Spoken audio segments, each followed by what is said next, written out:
ចាជំរាបសួរបងប្អូនចាថ្ងៃនេះនាងខ្ញុំក៏និយាយថាបានចែករំលែកនៅអាហារសម្រន់មួយប្រភេទទៀតបងប្អូនចានេះគឺជាសាច់ជ្រូកចិញ្ច្រាំលាយជាមួយនឹងម្សៅបំពងហើយយើងបំពងជាមួយនឹងប្រេងឆាបងប្អូនចាមុខម្ហូបមួយមុខនេះយើងអាចញ៉ាំជាមួយនឹងបាយក៏បានបងប្អូនអាចញ៉ាំជាមួយលក្ខណៈដែលថាញ៉ាំលេងជាអាហារសម្រន់ក៏បានដែរបងប្អូនដែលសោះតែវាអត់តលន់ទេពីព្រោះនាងខ្ញុំដាក់គ្រឿងអត់សូវដិតហ្មងនេះហើយនេះគឺជាម្ហូបលើកទី1ដែលនាងខ្ញុំចាត់ធ្វើកាលនាងខ្ញុំនៅក្មេងៗពេលខ្ញុំរៀនពីខាងព្រះវិហារពេលហ្នឹងអ្នកគ្រូប្រពន្ធគ្រូម្នាក់គាត់បរៀនខ្ញុំអញ្ចឹងនេះគឺជាម្ហូបទី1ដែលគាត់បរៀនខ្ញុំហើយខ្ញុំចាត់ធ្វើលើកទី1ផងដែរបងប្អូនចា៎ហើយគ្រឿងផ្សំរបស់វាងាយស្រួលណាស់បងប្អូនបងប្អូនគ្រាន់តែទិញសាច់ជ្រូកថាយកសាច់ស្មាចុះច្រាំវាមក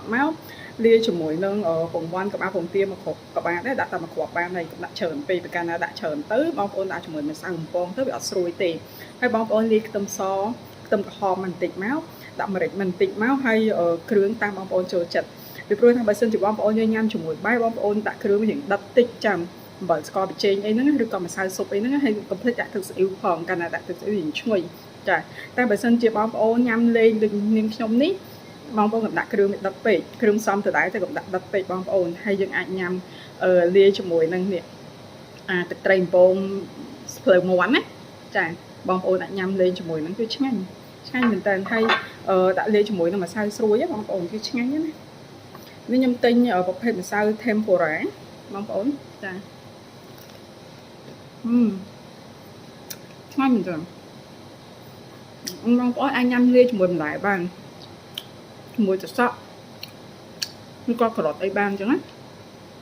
ហ្នឹងមិនដែរខ្ញុំអត់បានទិញបន្លែនៅប្រញាប់ពេក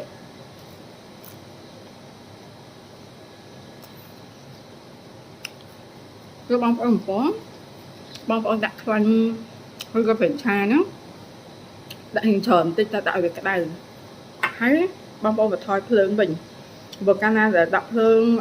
ខ្លាំងហើយបងអូនដាក់ខ្លាំងដាក់ភ្លើងយ៉ាងខ្លាំងវាអាចធ្វើឲ្យខ្លោចហើយសាច់ជ្រូកនៅខាងក្នុងហ្នឹងវាអត់ឆ្អិនទេ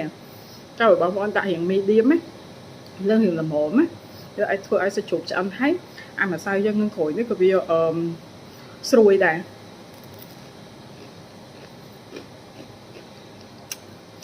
នេះណាបានខ្ញុំទៅឲ្យក្តៅហើយតែឆ្ងាញ់ទៅបងប្អូនហើយខ្ញុំធ្វើវាត្រជាក់តែនៅតែស្រួយហើយស្អាតតែពេលយើងដុំបងប្អូនកុំយកវាក្រាស់ពេក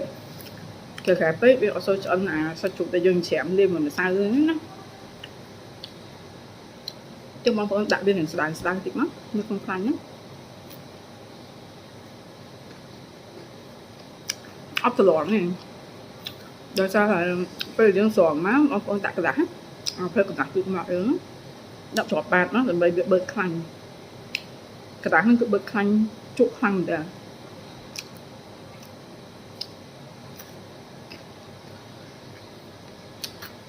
ញ៉ាំជក់មាត់មែនតើ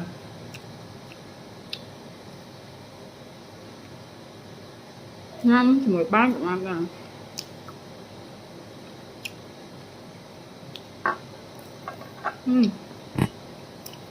ឆ្ងាញ់